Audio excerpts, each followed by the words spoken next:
Edie here. I'll show you how to turn on this crazy rig that I finally built. It's all working. Stored. So, first things first, master control on. Alright. So that's all good. You can see all the screens are going into game mode, which means they're 120 hertz. I'm going to turn on my keyboard, mouse, turn on stations for the motion simulator. I'm going to worry about that right now. I'm going to turn on Mr. Pewter. Got Mr. Pewter running. And while that is kicking, then what we're going to do is we're going to come over here, and this is a USB power box. Turn on all those.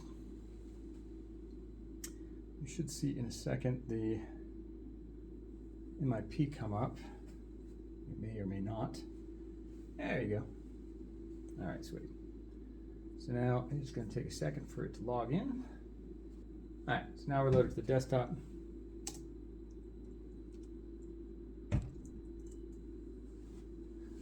This thing's starting to align. So their crap is starting to come up. You can see the whole thing is shaking right now, specifically because motion platform is warming up and it's syncing to Sim Racing Studio. Which is funny because SRS is the other SRS, Sim Racing Studio, SRS Simple Radio Standalone. So we'll get that going. This is going to say, do you allow it to do this? So we'll go ahead and do yes. And that is the Sim App Pro. That's the DDI screens and all that jazz. So we're going to go ahead and close this. Actually, Shakebox is not connected, so we'll go ahead and turn that on. Make sure all these things are powered up. So now my seat will start working. Shakebox, unfortunately, sometimes is a pain in the neck to set up because you got to go into the configuration, make sure it's set up for the fans that are here. Either way, we're not really caring about that so much as we want to go ahead and close this out.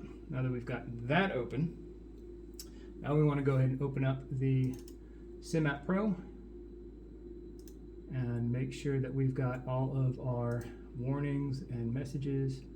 So this stuff, what we do is go to MFD display, set MFD displays, everything is good, so we can close that out. And then we want to open up all of our other icons. So we're going to do that with the ray gun, track IR. So we got track IR, and we got to pick up our headset. Turn on our headset. Got that. We got to come over and turn on our infrared. They are now on. And you can see it turn green here, so we know it's tracking. So I'm not going to jump in the seat just yet. And now that we got the way open, we got ray gun open for the Buddy Fox. Now the Buddy Fox is lit up, as we can see over here. Got the little knob, which is good. And let's go ahead and launch DCS. All this stuff every single time. Put that on that monitor and just minimize that.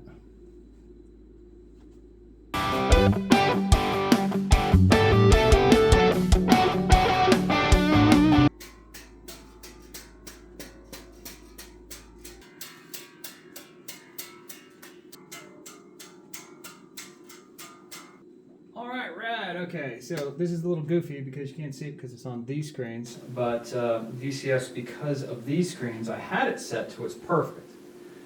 It's a little goofy now, I gotta figure that out, but it's because of these screens that it's doing it, but whatever.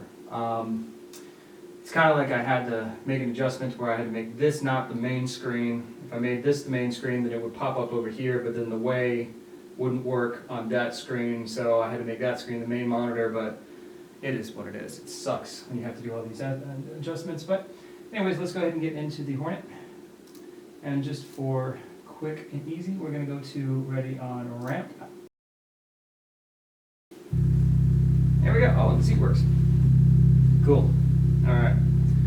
So now we can see all of the screens working here.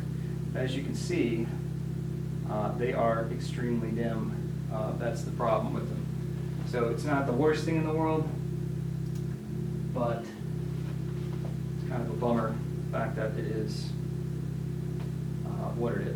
see up here, we'll try to adjust this little screen here. You can see the brightness of that compared to the brightness of that, and you can't even see that one being on. You know, you can see the other one being on very, very clearly, but that is bad.